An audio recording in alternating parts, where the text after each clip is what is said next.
What's up guys, welcome back to the channel. Today I'm bringing you another video about House of the Dragon. Today in particular I want to discuss the background story and the premise of the show, because I've seen a lot of people being slightly confused with the trailers, what exactly the show is about, and wondering a bit what to expect from the show. So I want to go through the background story a bit and cover the premise of the show.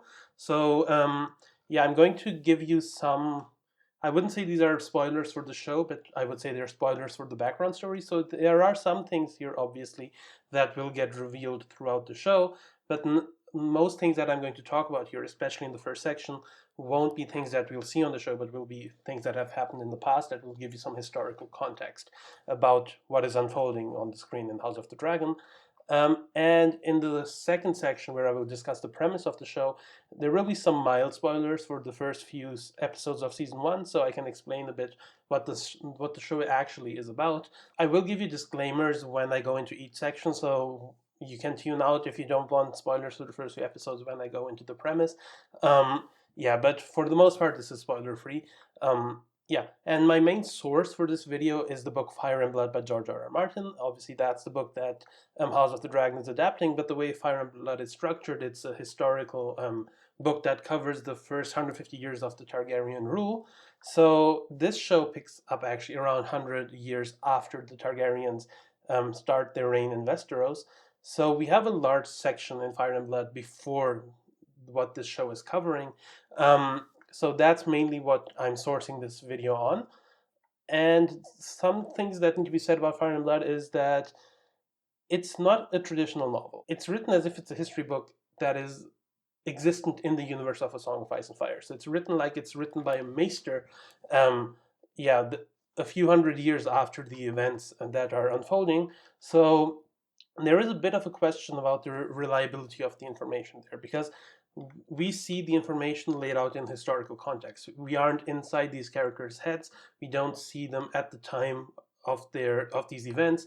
We see how history views them 150 years later. So that's why the reliability, the major events, we know what happened, but we may not know the intricate details of why stuff happened, which is one of the reasons why House of the Dragon will be very interesting to see how the showrunners kind of choose to play some of those things.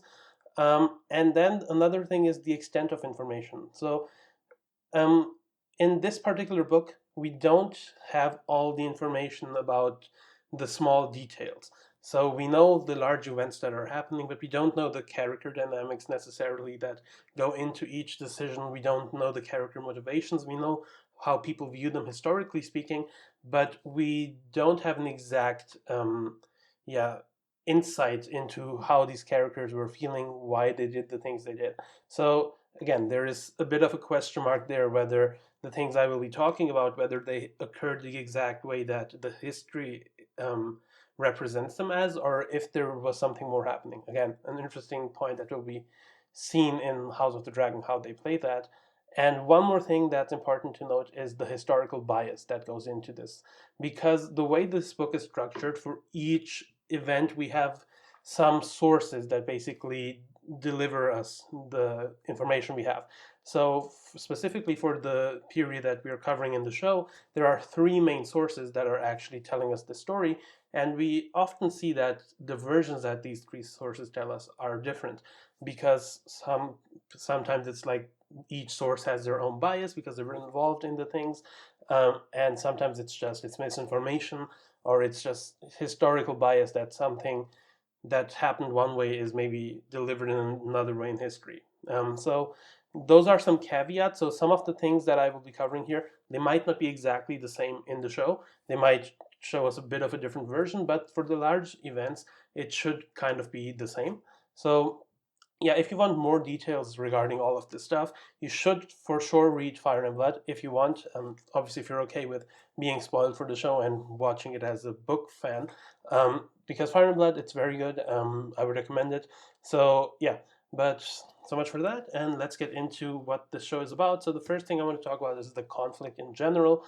And if you've seen the trailers, you've seen this scene where this is Rhaenys who's talking to Rhaenyra, and she says this line which really encapsulates what this story is about. It's Men would sooner put the realm to the torch than see a woman ascend the Iron Throne. And this line really lays out what this show will be about. It is a story about the female inheritance, and in particular the female inheritance of the Iron Throne in the Targaryen dynasty. And this show will cover a Targaryen succession crisis and later on a civil war that's known as the Dance of the Dragons, which you may have heard discussed in Game of Thrones. There were some scenes where they discussed this, but nothing major. So if you missed it, it's not a big deal. They mentioned it in a few scenes. Yeah, but this is a very major event in the history of Westeros. So it will be interesting to see how it unfolds on screen. Yeah, but let's first look at the background story before we dive into that. So you may ask yourself, well, why is this important, right? Why do we need to look at this background? Well, in Fire and Blood, George R.R. Martin writes himself, the seeds of war are oft planted during the times of peace. So has it been in Westeros. The bloody struggle for the Iron Throne, known as the Dance of the Dragons, fought from 129 to 131 AC, had its roots half a century earlier during the longest and most peaceful reign that any of the Conqueror's descendants ever enjoyed, that of Jaehaerys I Targaryen, the Conciliator. So as you see, the author himself is laying out, well, this is a war that's happening, but really we have to go back 50 years to really see why this conflict started to arise.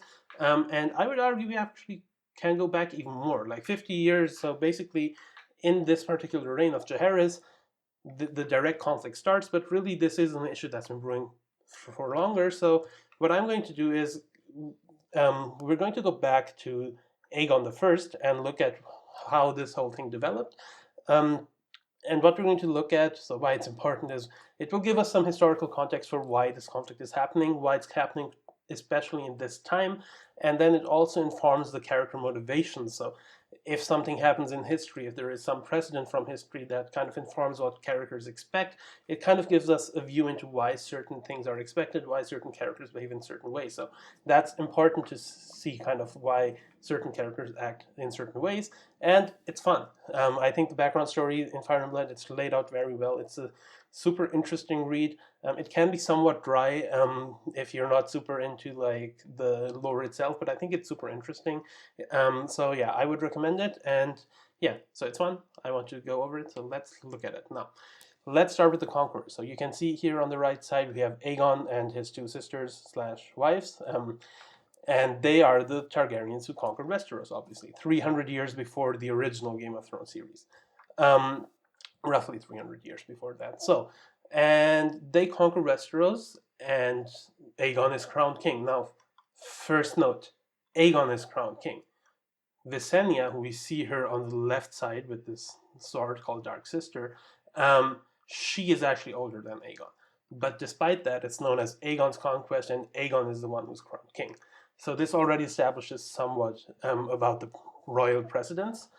And the way Aegon and his sisters handled it, they conquered all the kingdoms, they combined them, but they mostly let all the kingdoms keep their own laws. So that means that the succession of the lords, of the high lords now, who used to be kings before this, their succession remains the same. And actually what happens in most of the Seven Kingdoms is they follow what is known as male primogeniture. So the question arises, what will be the royal succession rules for this new realm of the Seven Kingdoms? How will the succession for the Iron Throne work? And as mentioned, if we follow like what most kingdoms in this realm are following already, it would be male preference primogeniture. And what that means is basically that if a king has sons and daughters, all the sons come before the daughters, but the daughters come before the brother. So basically, first the son would inherit all the sons, then all the daughters, then the brother of the king. So basically, sisters of a king come before the uncles of a king. That kind of, if we say that's the precedent we're following, that would be the rule. Now, this is the family tree of the Targaryens as we see it in Fire and Blood. You can see it's quite huge, but let's zoom in a bit and look at how it looks with Aegon and his heirs. Now, we have Aegon here, we have his two sisters slash wives on either side, and as I noted above, you can see here, Visenya is denoted as one, she's older, then we have Aegon, and then we have Rhaenys. And Aegon has a son with each of them. We have Aenys and Maegor, both are sons, so this question about female succession does not even come up here. So Yeah, and in this case, Aenys is actually the older one, even though he's born from the younger sister, and Maegor is younger. So it's pretty clear, older son inherits, so Aenys becomes king. And we unfold the, so this is Aenys actually by Doug Wheatley as we see him in Fire and Blood. And then we, on the right side, I opened the family tree a bit more to show how it looks when Aenys is king. His first child is Rhaena, and his second child is Aegon. So in this case, what we have is he has a daughter that is older than his son. So already here in the question of who has precedence in succession comes up, and how this is handled is pretty straightforward. Aenys names Aegon his heir, even though he's younger, and that reinforces this male primogeniture idea that the sons will come first, then the daughter, and only then, when after all the sons, after all the daughters, would come an uncle, or would come the brother of Aenys.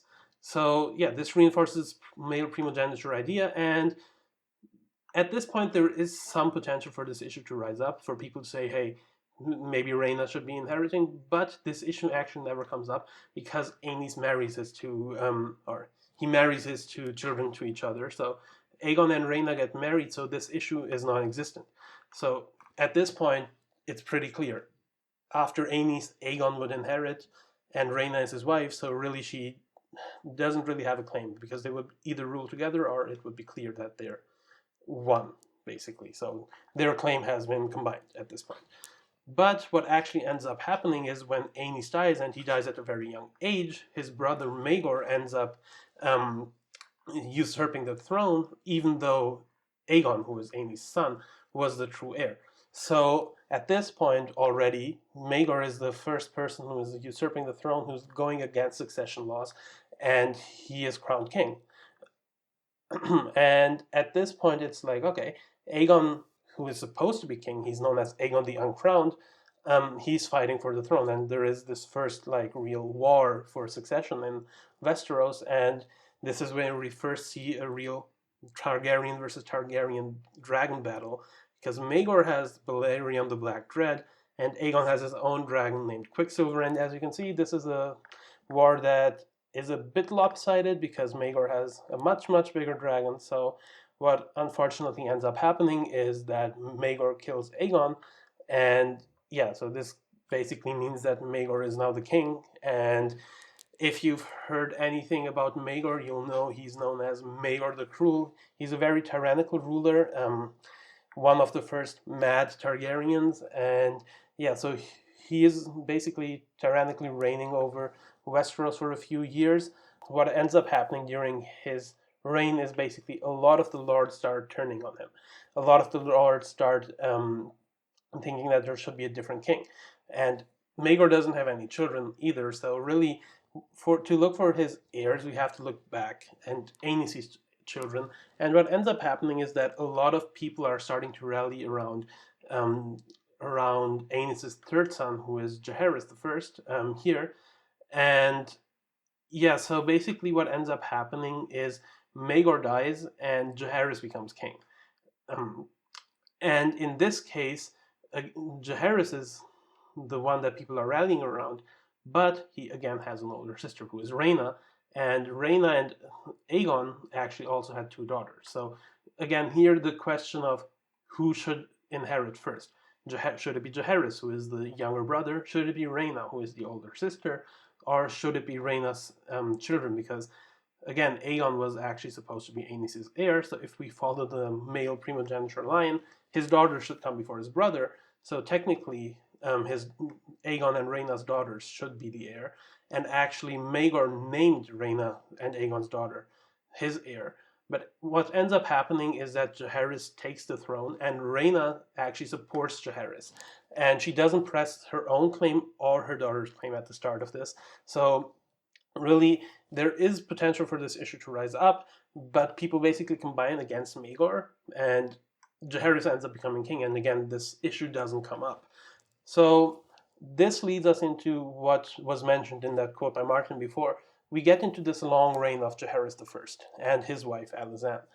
And basically, as mentioned, Jaehaerys takes the throne, and then he names Rhaena's daughter his heir. And that she is the heir until Jaehaerys and Alysanne have children. And at this point, we have a very long reign, which is 55 years of peace and prosperity. There are some issues that are outlined in Fire and Blood, which I would recommend. This is a very good section in Fire and Blood if you're interested. But yeah, for the most part, the succession is kind of clear here, but the question of it arises again towards the end of Jaehaerys' reign, and for that we need to look again at our family tree. So here we have highlighted Jaehaerys I and his wife slash sister again, Alysanne. And as you can see, they have a lot of children. So they have 13 children, and let's quickly go through a few of those. So their first child is a boy named Aegon. Unfortunately, Aegon dies as an infant. So again, no new heir. Then we have his second child, who is Daenerys, who is a female. So as you can see, oldest child being a female, we again have a bit of a question. And then his third child ends up being a male named Aemon, who we have here on the right side. So again, the question arises, who should be the heir? Should it be Daenerys, who is older but is female, or should it be Aemon, who is younger but is male?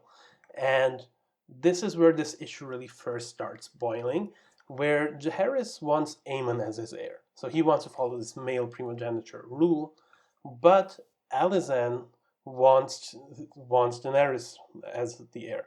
She speaks out for her rights. She says that Daenerys is a good child, she should become queen, and Jaehaerys' response to that is the following. She shall be queen when she and Aemon marry. They will rule together just as we have. So as you can see, Jaehaerys' idea of this is that he kind of wants to do what his father did. Aenys, when the question of Rhaena and Aegon came up, like, we still see those two here, right? Like, Rhaena was older, but Aegon was younger and the male. He named Aegon his heir, and then he married them. So this issue never boiled up. And Jaehaerys has the same plan. He wants to name his son the heir, but then he wants to marry his son to his daughter, so this issue doesn't arise. But this issue never gets brought up again because unfortunately Daenerys also dies in childhood. She dies of an illness called the shivers at 6. So yeah, very sad, but this doesn't become an issue. And what it leads to is essentially that we get this thing that's called in Fire and Blood Jaehaerys' heir and his spare. So we have Aemon, who now is the oldest child, who is male, so he's clearly the next in line. And then we have the next child, therefore, like Jaehaerys and Alysanne's fourth child is also a son named Balon. So this is why it's called the heir and spare. So we have Aemon, who is the older son, and then Balon, who is the younger son. And it's pretty clear, Aemon is the heir. If something happens to Aemon, they still have Balon as his backup. But as it so happens, in 92 AC, Aemon dies while Jaehaerys is still the king. So so now you can say, well, it's clear Balon is there, Balon is the next in line, but there are some consequences to this death, because when Aemon dies, he has a daughter named Rhaenys, who you will see in the show, who is this lady.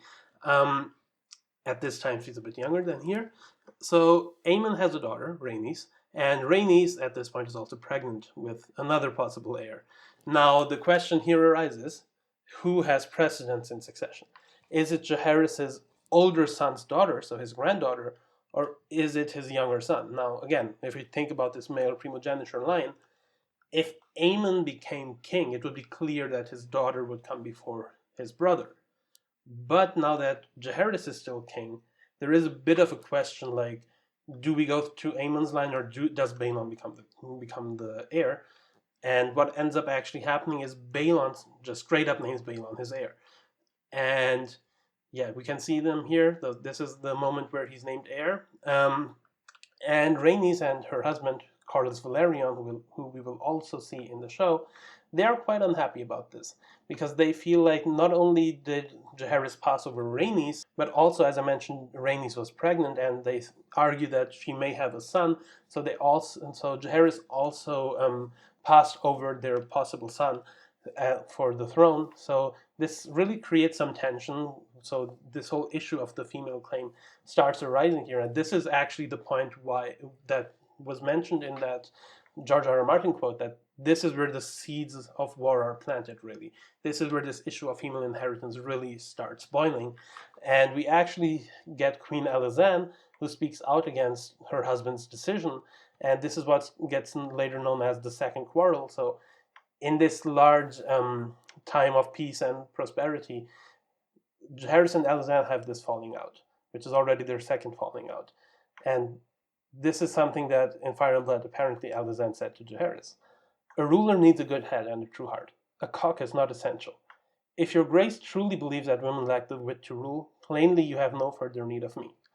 So you can see, like, this issue is actually real at this point. Like, there are people, not only Rhaenys and her husband, but also the queen herself, who are really angry with Jaehaerys for making this decision. And as fate would have it, in 101 AC, 9 years later, Balon dies as well, still while Jaehaerys is king. And before I continue now, you can see part of the issue here is that Jaehaerys is just living way too long. Basically, he has a 55-year reign, which is very long for medieval times and especially in Westeros. So basically, this issue wouldn't be as big if either Aemon or Balon would have become king before they died. Because if Aemon becomes king, the official rule would be clear that Rhaenys would come before Balon, because the daughter would inherit before the brother.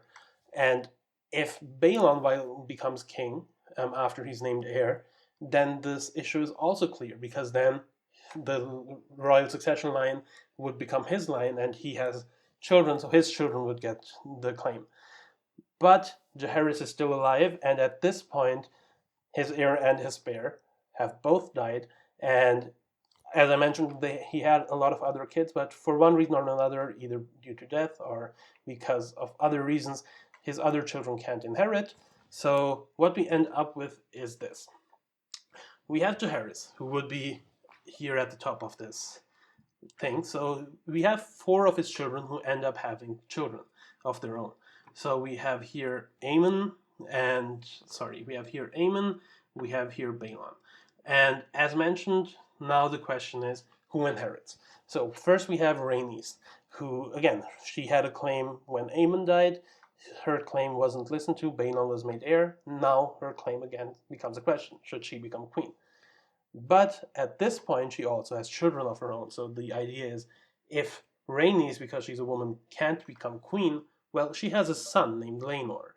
And this is him in the show. So technically, he also has a claim. If Rhaenys doesn't become queen, maybe her child should become the king. And then the other idea would be we completely abandon Aemon's line and we switch to Balon's line, and Viserys becomes king, who is this gentleman in the show. So these are the 3 main contenders for this, and Jaehaerys basically has the decision to make. Who is next in line? And Jaehaerys, rather than making a decision himself, he decides to call what is known as the Great Council of 101 AC at Harrenhal. And we've seen this scene in the teaser trailer, I believe, of Harrenhal, which looks like this will be the Great Council scene. So this will be something we will see in the show. This will probably be like in the first few scenes of the show. This might be the cold open. So yeah, we have seen this in the trailer, and we have seen this image, which is also from the Great Council. So we see King Jaehaerys here in the middle. We see Viserys here on the left with his wife Aemma Arryn, and then on the right we see Rhaenys and her husband Corlys. So this is the event that we're talking about now. And basically at this event, Jaehaerys calls together the lords of Westeros, and they assemble to vote on who should be the new heir. As mentioned, the main 3 candidates are Rhaenys, her son Laenor, or Viserys. And now this is something, again, I want to remind you, Fire and Blood, this information is might be distorted. So what we are told is that Rhaenys' claim is completely put aside based on her gender, which is why she becomes known as Rhaenys, the queen who never was. So at the end, what really becomes the question is, who should become king? Is it Laenor or is it Viserys? So Laenor is Jaehaerys' great-grandson through his first son.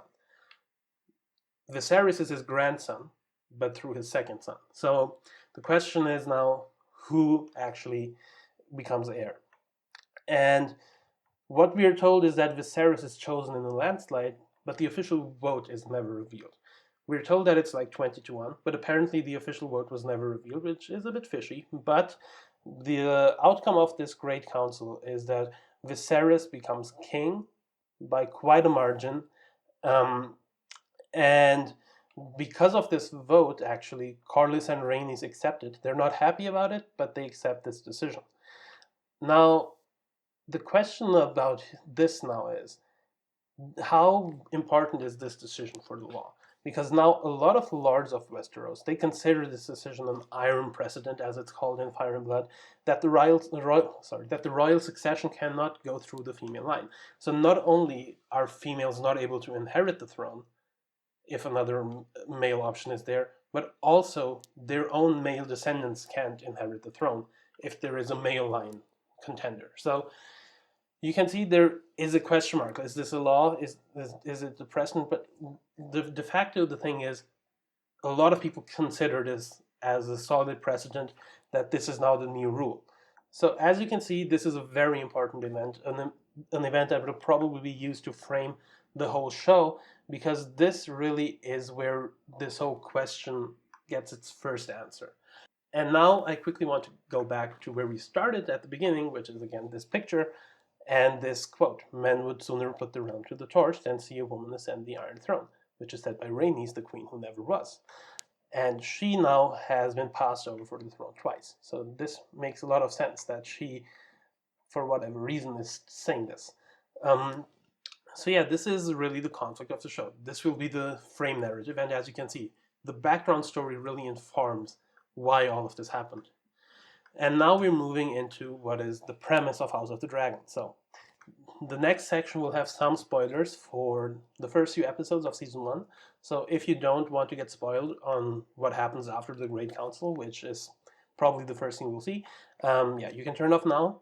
But yeah, as I mentioned, it's not going to be huge spoilers. It's just going to be a little bit of the premise. I'm not going to dive deep into some plot twists or anything like that. So if you're worried about that, that's not going to be an issue. But if you don't want any spoilers, I would tune out now.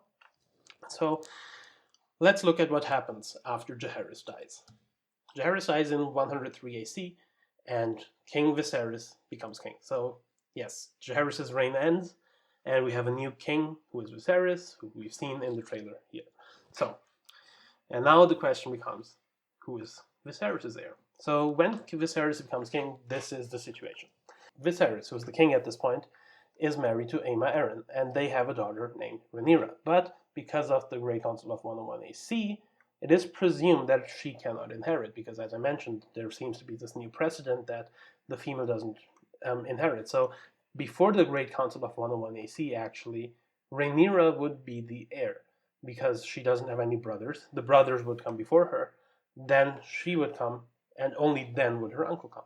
But since this new Great Council ruling has happened, the presumed heir is actually Viserys' brother, who is Daemon, who is played by Matt Smith in the show. And he is the brother of the king. He's presumed to be the heir, as I mentioned, because of the ruling of the Great Council. But Viserys doesn't officially name him the heir. So usually what happens when a royal prince or the royal successor is named, they get named Prince of Dragonstone, and there is a ceremony to basically give them that title. But Viserys doesn't officially name Daemon his heir. It's presumed that Daemon is the heir, but it's not official.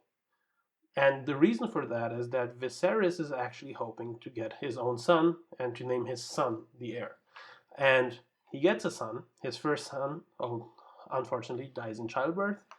And then he has another son who is named Balon, but he unfortunately dies one day after his birth. And Aemma Arryn, his mother, dies during childbirth. So you can see quite a tragic story. And now again, I want to mention Fire and Blood. The next information might be somewhat distorted due to historical bias. But what we learn in Fire and Blood is that on the day that Balon dies, Daemon is found in a brothel, and he's kind of jokingly referring to Viserys' son as heir for a day, kind of making fun of the fact that he was the heir for a day, and now he's no longer the heir. And this makes a lot of sense, because Daemon would again be the heir, but it kind of brings into question, like, did Daemon actually do this, right? And that's something where we will see in the show. did this happen actually? Did it happen this particular way? Was Daemon making fun of the fact that Viserys' son died? So yeah, this is a comment that Daemon makes, and somehow this comment gets back to Viserys, and Viserys is obviously not happy about it. So what ends up happening is Viserys, apparently out of rage, out of disappointment in Daemon, he goes ahead and names Rhaenyra, his daughter, his heir. Which again, we've seen this in the trailer. So this is Rhaenyra, and she is now named the heir. And now, just to quickly summarize, Viserys is the king that was chosen at the Great Council. So he is the king that was chosen because because the Lords decided that the female line would not be considered. And now he is naming his daughter the heir. So this is kind of ironic, kind of funny, but yeah, at this point, Rhaenyra is considered the heir. And I quickly want to mention this is Rhaenyra in the show at a younger age, and this is Rhaenyra in the show at an older age, because this show will be covering a lot of time. So we will see them at both stages. I just want to make sure people know. So if you've seen these two women in the trailer, they're the same person. So now Viserys has named Rhaenyra his heir, and he officially names her. And he has the High Lords assembled in King's Landing, and they pledge their fealty to her. We've seen this scene in the official teaser trailer. And what's interesting about this is that this isn't explicitly made a change to the law or the precedent that was set with the Great Council. Rhaenyra being an heir is kind of considered an exception, a special case. So it's not like Viserys is going out and being like, women are now able to inherit in general. This really is more of a personal decision because of what Daemon said, apparently. So you can see there is a bit of an issue. Like now, Rhaenyra is heir, and the High Lords have pledged their fealty. So in theory, like from Viserys' point of view, it's like, okay, it's fine, now she will be queen. But you can already see there might be a bit of tension there about how legal is this. And to add a bit more flame to the fire, we have, as I mentioned, Rhaenyra is named the heir. She's the firstborn daughter of the king. But in 106 AC, Viserys has a second marriage, and he marries Alicent Hightower. Again, we have two different actresses playing her. We have Emily Carey on the left, who plays the younger version here, and we have Olivia Cooke on the right, who plays the older version of this character. So yeah, Viserys marries again, and him and Alicent end up having 4 more children. They have 3 sons and 1 daughter. Now, again, this becomes a bit of a question. Who should succeed? Who should be the heir? Now, Rhaenyra is the firstborn daughter, and she is the named heir at this point. But now Viserys also has a son. So really, if we follow the male primogeniture rule, Aegon, who is the eldest son, should come before his sister. So you can see we have another potential issue here where should Aegon inherit or should Rhaenyra inherit? Rhaenyra is named the heir, but Aegon is the eldest son. So you can see a lot of room for conflict there. So basically, in House of the Dragon, what we will see is we will have 4 factions of dragon riders. That's one thing I haven't mentioned yet. Most of these Targaryens have dragons. We have Team Rhaenyra, who has a dragon herself. I'm representing it with her own image here. We have Team Aegon, who I'm representing with his mother Alicent here. And then we have still Team Velaryon, who also, through Rhaenys, because Rhaenys is a Targaryen, they also have dragons. And then we have this wild card floating around who is named Daemon Targaryen. So this is kind of the status of things at the start of season 1, or maybe not at the start, but like this will be the status of things in the course of season 1. So we will have this 4 factions of dragon riders, and all of them somewhat have a claim to the throne, or think they have a claim to the throne. And now this will be what this show is about. Who will succeed? You can see there is a lot of potential for conflict about who should succeed there, and I won't say anymore. This is the end of this, but I hope I was able to get you more intrigued about the story. So this is all I want to talk about today. This is the background story for House of the Dragon. I hope it made sense. I hope you had fun listening to me. Yeah, if you have any more questions, let me know in the comments down below. And yeah, I'm really hyped for the show. Let me know how you're feeling about the show down below. And yeah, if you have any more questions, I'll answer them. And other than that, thank you for watching. I'll see you in the next one. Good night.